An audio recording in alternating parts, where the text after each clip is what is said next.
is equals to 2x plus 1. For example, tapos kukunin natin yung inverse niya. Tandaan po, si f of x is equals siya sa y na. Pwede mo i-rewrite si f of x as y. So, pag tinanong ka, y, pwede mo f of x. Corny. Basta yun na yun. So, y equals to 2x plus 1. Anyway. Tapos pag ganito, pag kukunin yung inverse, f prime of x, yung ganito yung symbol niya. Tapos pag sa ganito naman, pwede siyang y prime. So, ganito gagamitin natin pag sa inverse. So, unang kailangan mong gawin, i-interchange mo si y tsaka si x. Ibig sabihin, si y, gagawin mo siyang x, tapos si x, gagawin mong y. Tapos, isosolve mo siya in terms of y. Tama ba? Magkaka-explain ko. Ay, in terms of x. Solve y in terms of x. So, paano natin gagawin yun? So, yung mga plus minus, ilipat mo sa kabila. So, magkakaroon ka ng x minus 1 is equals to 2y. Hindi ko alam.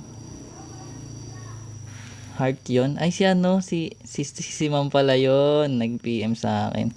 Tapos, divide mo siya by 2, no? Yan. Tapos, magkakaroon ka ng y. Ito na yung inverse niya. Dahil inverse siya, pwede mo siya i-rewrite as f prime of x is equals to x over 1 over 2. Ito yung magiging sagot mo. So, interchange mo lang sila. O, number 2. For example, meron tayong hirap gumawa ng problem. F of x is equals to ano kaya?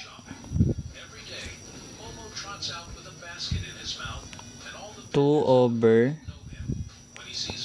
x plus 1. For example, ito na lang, no? So, pag ganyan, so, palitan mo si f of x ng y is equals to 2 over x plus 1. Ngayon, si y and x, i-interchange mo siya. Magkakaroon ka dito ng x equals to 2 over x plus 1. Ay, y pala. Interchange pala. Tapos, cross multiply mo sila. Magiging, lagay ko lang dito, no? Okay, cross multiply, diba? Magkakaroon ka ng x. Cross multiply, no? Ayan.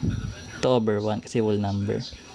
Times y plus 1 equals 2 times 1 is 2. Tigilan ko yung hanggang 3 AM para dagdag sa isip. O hindi. Tapos, diba solve for y tayo, diba? So, i-distribute muna natin to. Magkakaroon tayo ng xy plus x is equals to 2. Tama ba? Yun. Tapos, i-transpose natin tong isa. Ay, pwede naman pala natin direkta na lang natin i-divide by x. So, magkakaroon tayo ng x times y plus 1 is equals to 2. Wag na natin i-expand. Divide both side na lang by x para makancel na siya diretso. Tapos, y plus 1 is equals to 2 over x. Then, tsaka mo tayo transpose. Magiging minus 1. So, makancel na to.